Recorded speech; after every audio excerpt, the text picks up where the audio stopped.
will show you how to set up a rubric for your course and then show you how to attach that rubric to an assignment. Okay. So currently I'm under the Outcomes tab in my course, and in the upper right hand corner there's a button that says Manage Rubrics. So if I click on that button, it takes me to all of the rubrics for the course. And I currently don't have any in this course, but I can add a rubric here. And I can call this Sample. Now, the first column in the rubric is your criteria. So, what are you scoring?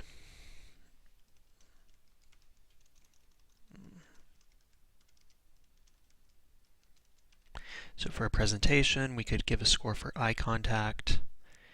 And then there's the longer description, which gives a little bit more detail.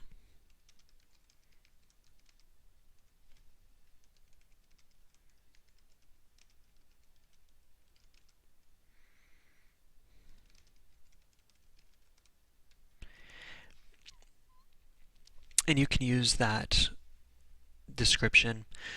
So we're going to be able to use these rubrics for any of our assignments, and we're going to be able to score students based on these. So whatever rubrics you currently have, you can add these in. They don't go away, which is nice. So you can always use them year after year.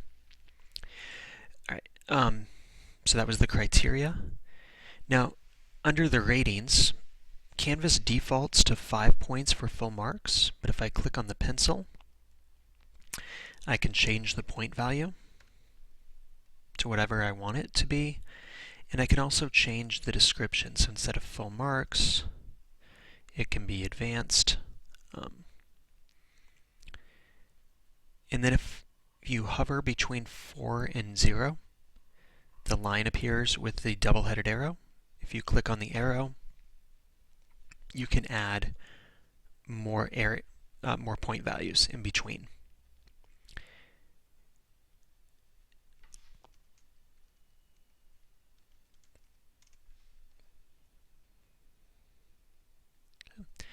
And you can keep adding them. If you don't want them, you can hover over it and hit the X and take it out.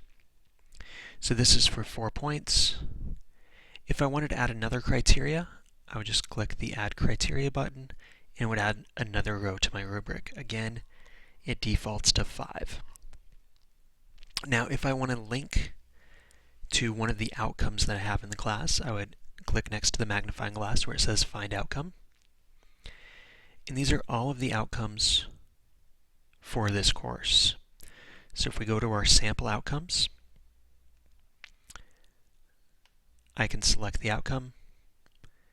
This is a Common Core writing standard. And again, it's a 5, 3, or 0. And at the bottom, I can import. So now that outcome and that standard is part of my rubric. I can create the rubric, and now it is one of my course rubrics, and I can add another one, or I can go to the pencil and edit the rubric. So when I go to my assignments, again, there's a lot of assignments in this course, so it takes a few seconds to load. So when I go to my assignments, and we have the sample assignments that we created today, if I click on my assignment, it will open it up. And this is my assignment. And at the bottom, you can see that there's a button that says Add Rubric. So if I click that button, it brings me back to the location where I can create a rubric just for this assignment. Or I can click the Find an Existing Rubric in this upper right-hand corner. And for my example course, I had the sample rubric, and that's the rubric that we created just now, and I can use this rubric. So there's the rubric with eye contact, my blank criteria, and my Common Core criteria. So now that rubric is attached to this assignment. And when students submit their work, I can score their work based on this rubric. When students are peer reviewing, they can peer review and look at the rubric also. So if you have any questions about rubrics or how to create them in Canvas, how to link them to an assignment, or how to add criteria or outcomes to a rubric, please send me an email or stop by my classroom and let me know. You can always stop me in the hallway too if you see me.